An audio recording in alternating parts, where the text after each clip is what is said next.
പൊഴിയുന്ന ബേത്ലഹേമിൽ സ്നേഹം മനുഷ്യനായി ഭൂമിയിൽ പിറന്ന രാജാതിരാജനായ ദൈവകുമാരന്റെ തിരുപ്പിറവിയുടെ ദൃശ്യാവിഷ്കാരത്തിലേക്ക് ഏവർക്കും സ്വാഗതം. ക്രിസ്തുമസ് വെറും ഒരു ആഘോഷമല്ല, അതൊരു അനുഭൂതിയാണ്. പുതിയ പ്രതീക്ഷകളിലേക്കുള്ള പ്രത്യാശയുടെ വാതിൽ തുറന്ന് സ്നേഹവും നന്മയും സാഹോദര്യവും മാത്രം കണ്ടെത്താൻ നമ്മളെ പ്രചോദിപ്പിക്കുന്ന ക്രിസ്തുമസ് വരവായിരിക്കുകയാണ്. നക്ഷത്രങ്ങൾ കൂടുകൂട്ടിയ കുളിരുള്ള ആ രാത്രി, പുൽക്കൂടിന്റെ ചൂടേറ്റ് പിറന്ന ഉണ്ണി യേശുവിനെ നമ്മുടെ ഹൃദയങ്ങളിലേക്കും കുടുംബങ്ങളിലേക്കും വരവേൽക്കുന്ന ദിവസം. എത്ര വലിയ ലക്ഷ്യങ്ങളോടെ നമ്മൾ ജീവിച്ചാലും എല്ലാ മനുഷ്യരും പരമപ്രധാനമായി ആഗ്രഹിക്കുന്നത് എന്നും സമാധാനം ഉണ്ടായിരിക്കുക എന്നതാണ്. എങ്ങനെ ഈ സമാധാനം എന്നും കാത്തു സൂക്ഷിക്കാം എന്നതിനുള്ള ഒരു വഴി ക്രിസ്തുമസ് നമുക്ക് പറഞ്ഞു തരുന്നുണ്ട്. ഉണ്ണി ഈശോയുടെ ജനനത്തിന് ശേഷം മാലാഖ വൃന്ദങ്ങൾ പാടി, അത്യുന്നതങ്ങളിൽ ദൈവത്തിന്റെ മഹത്വം, ഭൂമിയിൽ സന്മനസ്സുള്ളവർക്ക് സമാധാനം. Glory to God in the highest, and on earth peace, people of good will. സന്മനസ്സുള്ളവർക്ക് സമാധാനം.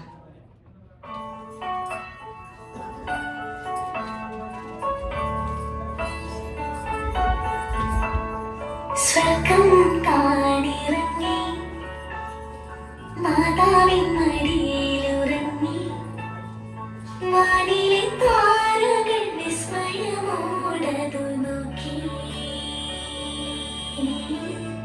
വാനിലെ താരകൾ വിസ്മയമോടതു നോക്കി.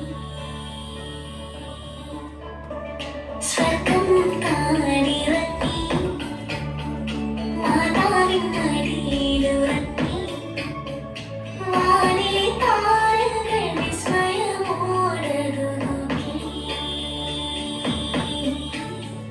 വാനിലെ താരകൾ വിസ്മയമോടതു നോക്കി.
അഗസ്റ്റസ് സീസറിന്റെ ഭരണവർഷം ഹെറോദേസ് എന്ന രാജാവിന്റെ കാലത്താണ് യൂദയായിലെ ബെത്ലഹേമിൽ ഉണ്ണീശോ ജനിക്കുന്നത്.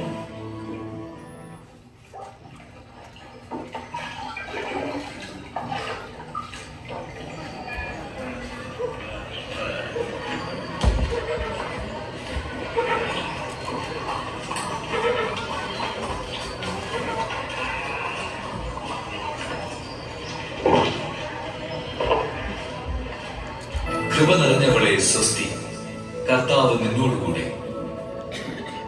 മറിയമേ, നീ ഭയപ്പെടേണ്ട. ദൈവസന്നിധിയിൽ നീ കൃപ കണ്ടെത്തിയിരിക്കുന്നു. നീ ഗർഭം ധരിച്ച് ഒരു പുത്രനെ പ്രസവിക്കും. നീ അവന് യേശു എന്ന് പേരിടണം. ഇതെങ്ങനെ സംഭവിക്കും? ഞാൻ പുരുഷനെ അറിയുന്നില്ലല്ലോ. പരിശുദ്ധാത്മാവ് നിന്റെ മേൽ വരും. അത്യുന്നതന്റെ ശക്തി നിന്റെ മേൽ ആവസിക്കും. ആകയാൽ ജനിക്കാൻ പോകുന്ന ശിശു പരിശുദ്ധൻ, ദൈവപുത്രൻ എന്ന് വിളിക്കപ്പെടും. ഇതാ, നിന്റെ ചാർച്ചക്കാരി വൃദ്ധയായ എലിസബത്തും ഗർഭം ധരിച്ചിരിക്കുന്നു. വന്ധ്യ പറഞ്ഞിരുന്ന അവൾക്ക് ഇത് 6-ാം മാസമാണ്. ദൈവത്തിന് ഒന്നും അസാധ്യമല്ല. ഇതാ കർത്താവിന്റെ ദാസി, നിന്റെ വാക്ക് എന്നിൽ നിറവേറട്ടെ.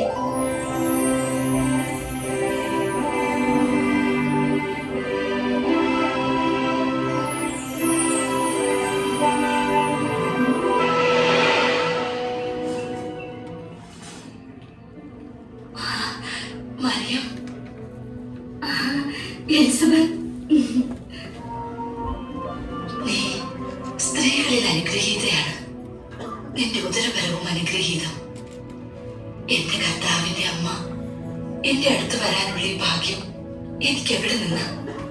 ഇതാ, നിന്റെ അഭിവാദന സ്വരം എന്റെ ചെവികളിൽ പതിച്ചപ്പോൾ ശിശു എന്റെ ഉദരത്തിൽ സന്തോഷത്താൽ കുതിച്ചു ചാടി. കർത്താവ് അരുൾ ചെയ്ത കാര്യങ്ങൾ നിറവേറുമെന്ന് വിശ്വസിച്ചവൾ ഭാഗ്യവതി.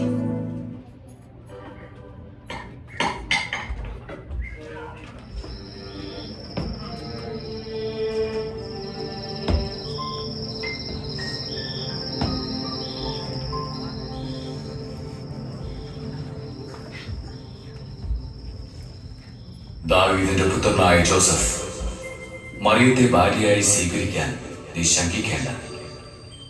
അവൾ ഗർഭം ധരിച്ചിരിക്കുന്നത് പരിശുദ്ധാത്മാവിൽ നിന്നാണ്. അവൾ ഒരു പുത്രനെ പ്രസവിക്കും. നീ അവന് യേശു എന്ന് പേരിടണം. എന്തെന്നാൽ അവൻ തന്റെ ജനത്തെ അവരുടെ പാപങ്ങളിൽ നിന്ന് മോചിപ്പിക്കും.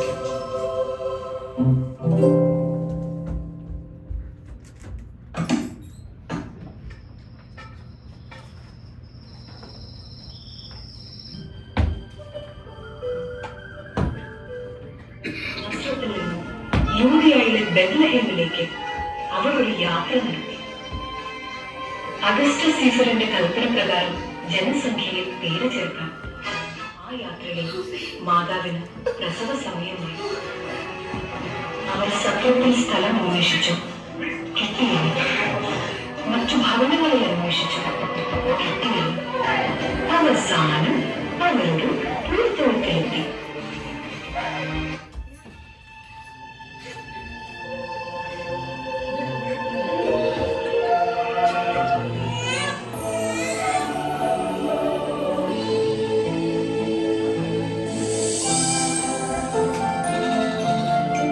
ഭയപ്പെടേണ്ട, ഇതാ സകല ജനത്തിനും വേണ്ടിയുള്ള വലിയ സന്തോഷത്തിന്റെ സദ്വാർത്ത ഞാൻ നിങ്ങളെ അറിയിക്കുന്നു. ദാവീദിന്റെ പട്ടണത്തിൽ നിങ്ങൾക്കായി ഒരു രക്ഷകൻ, കർത്താവായ ക്രിസ്തു ഇന്ന് ജനിച്ചിരിക്കുന്നു. അത്യുന്നതങ്ങളിൽ ദൈവത്തിന് മഹത്വം, ഭൂമിയിൽ ദൈവകൃപ ലഭിച്ചവർക്ക് സമാധാനം.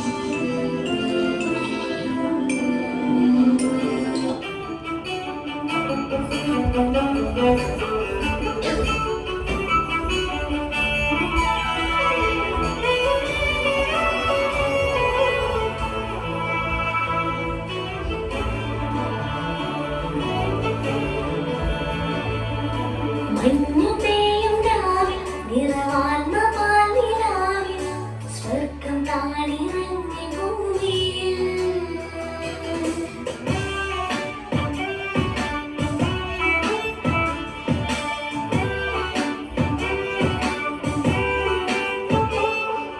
മഞ്ഞുപെയ്യും രാവിൽ നിറവാർന്ന പാൽനിലാവിൽ സ്വർഗ്ഗം താണിറങ്ങി ഭൂമിയിൽ.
തേടി ജെറുസലേമിലെത്തി.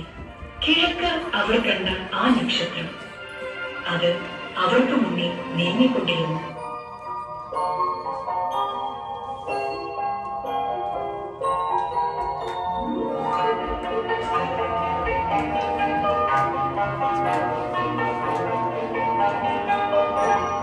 മിന്നും താരം തെന്നി തെന്നി പോകുന്നു നീലാകാശമതിൽ.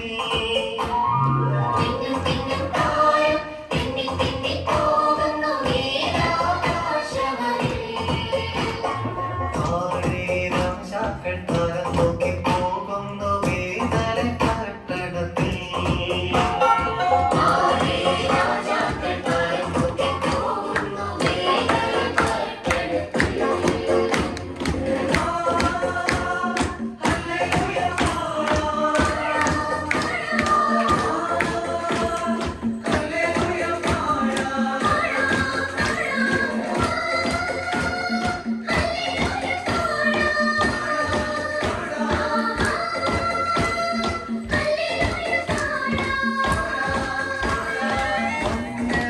യേശു മണ്ണിടത്തിൽ പിറന്നു മറിയത്തിൻ പൊന്മകനായി.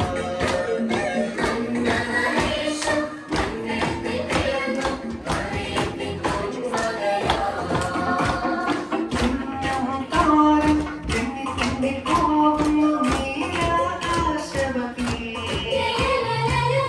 മിന്നും താരം തെന്നി തെന്നി പോകുന്നു നീലാകാശമതിൽ.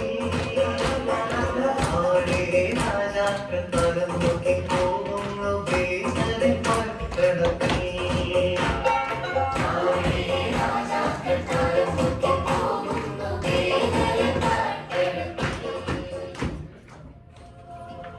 അങ്ങനെ രക്ഷയുടെ പ്രതീകമായ ഈ തിരുക്കുമാരന്റെ തിരുപ്പിറവിയിൽ നമുക്കും സന്തോഷിക്കാം.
Thank you.